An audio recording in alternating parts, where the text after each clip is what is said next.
श्री गणेशाय नमः. ओम नमो नारायणा. नमस्कार मित्रांनो, आजचा हा व्हिडिओ सुरू करण्यापूर्वी मी तुम्हाला एक छोटी विनंती करते. हा विषय कोणालाही घाबरण्यासाठी नाही, तर आपल्या सनातन धर्मातील एक महत्त्वाच्या ग्रंथातून मिळणाऱ्या जीवनशिक्षा समजून घेण्यासाठी आहे.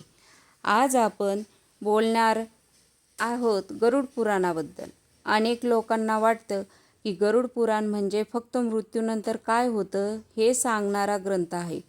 पण खरं पाहिलं तर हा ग्रंथ माणसाला चांगलं जीवन कसं जगावं, कोणती कर्म करावीत, कोणती टाळावीत आणि धर्माच्या मार्गावर कसं राहावं याचं मार्गदर्शन करतो.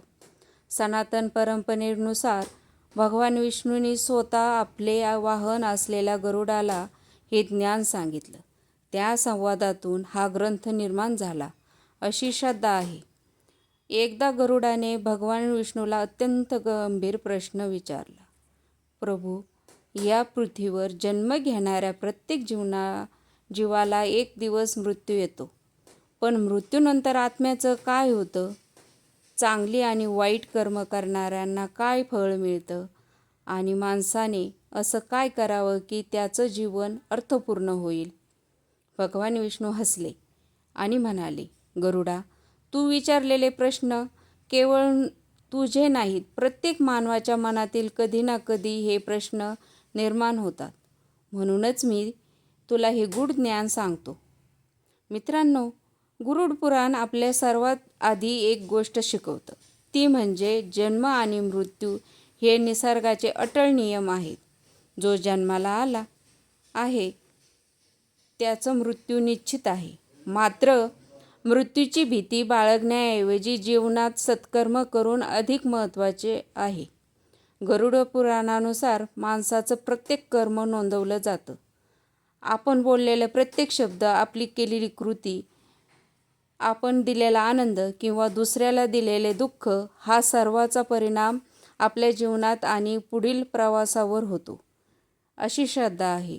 म्हणूनच या ग्रंथात वारंवार सांगितलं आहे की सत्य बोला, धर्माने वागा, आई वडिलांचा आदर करा, गुरूंचा सन्मान करा आणि गरजूंची मदत करा. काही संपत्ती, पद, प्रतिष्ठा किंवा सौंदर्य यापैकी काहीही शेवटपर्यंत आपल्यासोबत येत नाही. सोबत येतात ती फक्त आपली कर्म. भगवान विष्णू गरुडाला सांगतात, गरुडा, माणूस आयुष्यभर धन कमावण्यात व्यस्त असतो, पण मृत्यूच्या वेळी त्याच्यासोबत एकही नाणं जात नाही. त्याच्यासोबत जातात ती फक्त त्याची चांगली आणि वाईट कर्म.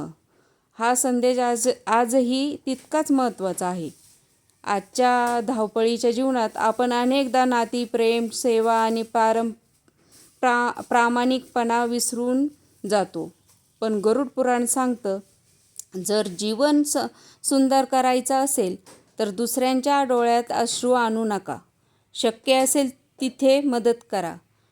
भुकेल्याचं अन्न द्या, तहानलेल्याला पाणी द्या, आई वडिलांची सेवा करा आणि सर्वात महत्त्वाचे, अहंकारापासून दूर राहा. कारण अहंकार हा माणसाचा सर्वात मोठा शत्रू आहे. मित्रांनो, आता पुढे आपण गरुड पुराणानुसार अशा काही गोष्टी जाणून घेणार आहोत, त्यात प्रत्येकाने आपल्या आयुष्यात लक्षात ठेवायला हव्यात. काही अशा चुका ज्या टाळल्या तर जीवन अधिक शांत, आनंदी आणि धर्ममय होऊ शकतं. म्हणून हा व्हिडिओ शेवटपर्यंत नक्की पहा, कारण पुढे सांगितलेल्या प्रत्येक गोष्ट आपल्या दैनंदिन जीवनाशी संबंधित आहे आणि सनातन परंपरेतील महत्त्वाच्या शिकवणीवर आधारित आहे. चला आता पुढे घेऊया गरुड पुराणातील त्या जीवन बदलणाऱ्या शिकवणी. मित्रांनो, आता जाणून घेऊया गरुड पुराणानुसार अशा काही कृती ज्या टाळण्याचा उपदेश केला आहे. या शिकवणीचा उद्देश भीती निर्माण करणे नाही, तर माणसाला चांगलं आचरणाकडे नेणे हा आहे.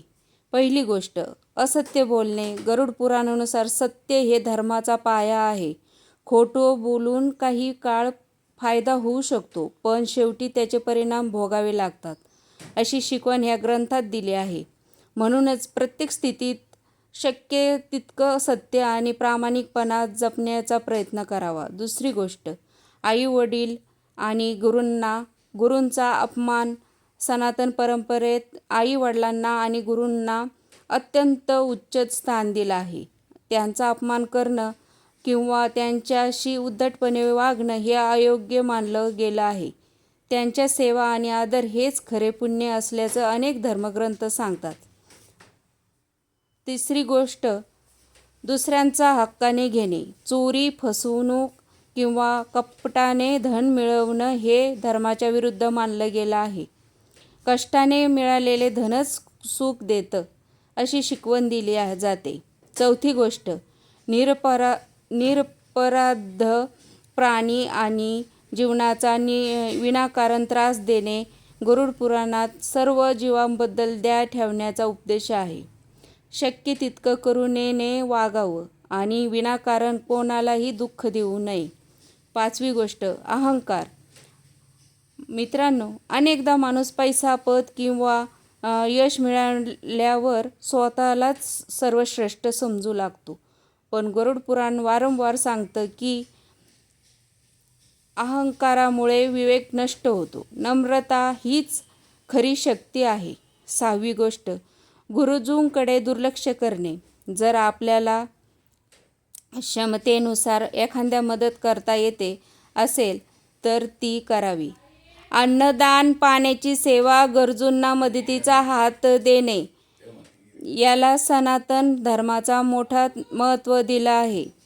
सातवी गोष्ट, रागावर नियंत्रण ठेवणे. क्षणिक राग अनेकदा कायमची नाती तोडतो. म्हणून राग आल्यावर विचार करून बोलावं असा संदेश या शिकवणीतून मिळतो. आठवी गोष्ट, मत्सर आणि द्वेष. दुसऱ्यांचं यश पाहून जळण्यापेक्षा त्यातून प्रेरणा घ्यावी. द्वेष मनाला अस्वस्थ करतो तर सद्भावना मनाला शांत करते. नववी गोष्ट, वचन मोडणे. दिलेला शब्द पाळणं हे व्यक्तिमत्त्वाचं लक्षण मानलं गेलं आहे. विश्वास हा आयुष्यातील सर्वात मोठा खजिना आहे. 10वी आणि सर्वात महत्त्वाची गोष्ट, धर्म विसरणे. इथे धर्म म्हणजे फक्त पूजा किंवा विधी नाही. धर्म म्हणजे सत्य, दया, सेवा, संयम, कर्तव्य आणि चांगलं आचरण. गरुड पुराण आपल्याला सांगतं की जो माणूस या मूल्याचं पालन करतो त्याचं जीवन आणि अर्थपूर्ण होतं.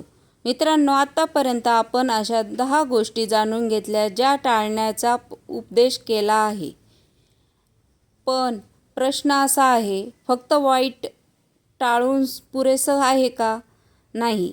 पुढे आपण जाणून घेणार आहोत अशी पुण्यकर्मे जी जीवनात सकारात्मक बदल घडवू शकतात आणि मनाला शांतता देऊ शकतात. म्हणून हा व्हिडिओ शेवटपर्यंत नक्की पहा.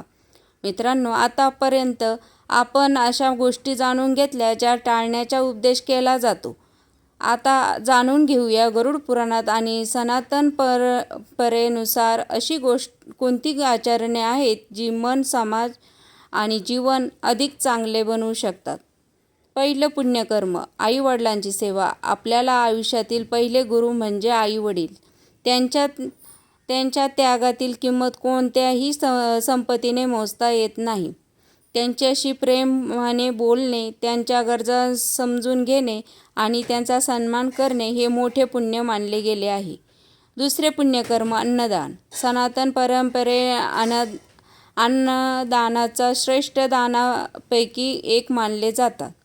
भुकेल्या व्यक्तीचे प्रेमाने अन्न देणे म्हणजे केवळ पोट भरणे नव्हे तर करुणेची भावना व्यक्त करणे होय.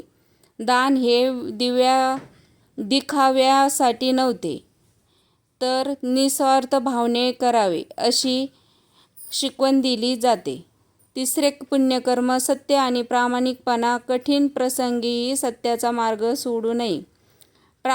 प्रामाणिकपणे केलेलं काम उशिरा का होईना पण योग्य फळ देते.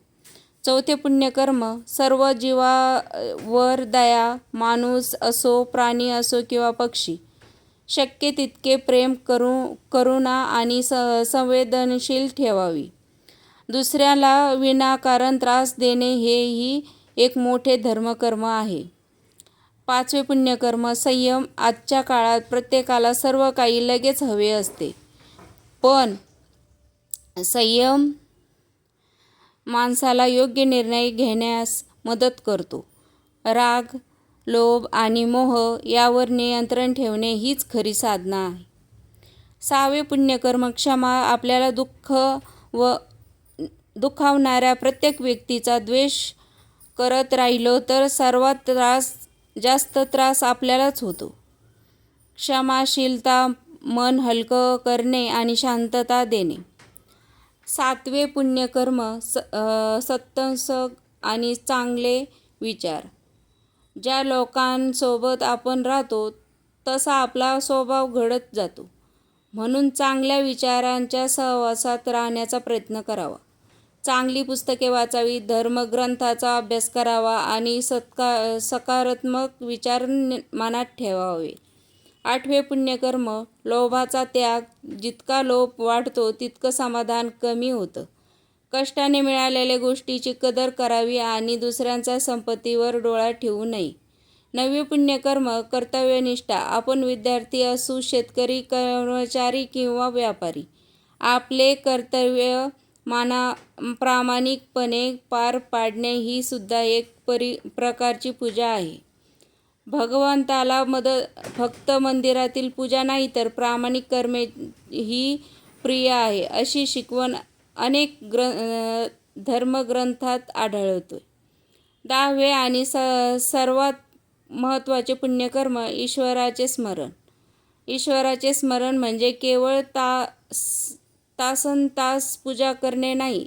दैनंदिन जीवनात कृतज्ञता, नम्रता आणि आचरण ठेवणे हेही भक्ताचेच रूप आहे. संकटात असताना धैर्य न सोडणे आणि आनंदाने असताना अहंकार न बाळगणे हीच खरी साधना आहे. मित्रांनो, गरुड पुराणातील या शिकवणी सार एकच आहे. माणूस किती श्रीमंत आहे त्यापेक्षा तो किती चांगला आहे हे अधिक महत्त्वाचे आहे. दुसऱ्याला मदत करा, सत्य बोला, आईवडिलांचा आदर करा, गुरुजनांच्या चेहऱ्यावरील हसू आणा आणि प्रत्येक दिवस असा जागा की रात्री झोपताना मनात कोणताही पश्चाताप राहू नये. याच मार्गातील खरी शांती आहे, असा सनातन परंपरेत सांगितलं जातं. आता शेवटी आपण जाणून घेणार गरुड पुराणातील या सर्व शिकवणीचा जीवनातला उपयोग कसा करायचा आणि प्रत्येकाने कोणता संदेश लक्षात ठेवायचा. मित्रांनो, आतापर्यंत आपण गरुड पुराणातील अनेक महत्त्वाची शिकवणी जाणून घेतल्या. आता या संपूर्ण विषयाचा सार समजून घ्या.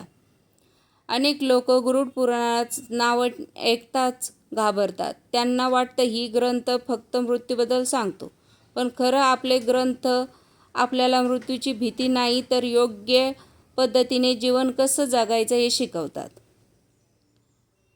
सनातन परंपरेनुसार मनुष्य आपले कर्माचे शिल्पकार असतो. आपण आज जे विचार करतो, जे बोलतो आणि जे कर्म करतो यातच फळ आपल्याला भविष्यात मिळतं. म्हणून प्रत्येक दिवसाची सुरुवात आपली विचारांनी करा. घरातील मोठ्यांना नमस्कार करा, आईवडिलांच्या चेहऱ्यावर हसू आणा, कोणाचं मन दुखावू नका, कारण कधीकधी आपण रागाच्या भरात बोललेले काही शब्द समोरच्या व्यक्तीच्या मनावर आयुष्यभरासाठी जखम करून जातात. मित्रांनो, आजच्या काळात प्रत्येक जण पैसा कमावण्यासाठी धावपळ आहे. पैसा कमावून चुकीचं आणि पण पैसा कमावताना जर माणुसकी हरवली तर त्या संपत्तीचा काही अर्थ राहत नाही. गरुड पुराण आपल्याला शिकवतं, धन कमवा पण धर्म सोडू नका, यश मिळवा पण अहंकार करू नका, मोठे व्हा पण आपला माणसांना विसरू नका. लक्षात ठेवा, जगात अशी कोणतीही संपत्ती नाही जी वेळ विकत घेऊ शकते. अशी कोणतीच ताकद नाही जी मृत्यू थांबवू शकते आणि असा कोणताही माणूस नाही जो आपल्या कर्मापासून कायमचा पळू शकेल. म्हणून आजपासून एक छोटासा संकल्प करा. रोज एक चांगले काम करायचं. एखाद्या भुकेला अन्न द्यायचं, एखाद्या तहानलेल्या माणसाला पाणी द्यायचं, एखाद्या दुःखी माणसाला धीर द्यायचा, एखाद्या वृद्ध व्यक्तीला मदत करायची आणि रोज काही क्षण ईश्वरचे स्मरण करायचे. हे छोटे छोटे बदल आयुष्य मोठं बनवा. मित्रांनो, आजचा हा व्हिडिओ जर तुम्हाला आवडला असेल आणि या शिकवणी तुम्हाला मनाला स्पर्श करून गेल्या असतील तर हा व्हिडिओ तुमच्या मित्रपरिवारासोबत नक्की शेअर करा. कारण कदाचित हा व्हिडिओमधील एखादी शिकवण कोणाचं तरी आयुष्य सकारात्मक दिशेने बदलू शकते. आणि जाण्यापूर्वी कमेंटमध्ये एकदा नक्की लिहा, ओम नमो नारायणा. तुमच्या एका कमेंटमुळे इतरांनाही सकारात्मक विचाराची प्रेरणा मिळू शकते. अशाच सनातन धर्मावरील कथा, धर्मग्रंथातील शिकवणी आणि प्रेरणादायी व्हिडिओ पाहण्यासाठी आपल्या चॅनलला सबस्क्राईब करा आणि बेल आयकॉन दाबायला विसरू नका. शेवटी एवढंच सांगतोय, जीवन खूप सुंदर आहे. ते राग, मत्सर आणि अहंकार वाया घालवू नका. प्रेम करा, सेवा करा, सत्य बोला आणि चांगली कर्म करत राहा. यातच खरा धर्म आहे. ओम नमो नारायण. हरी ओम.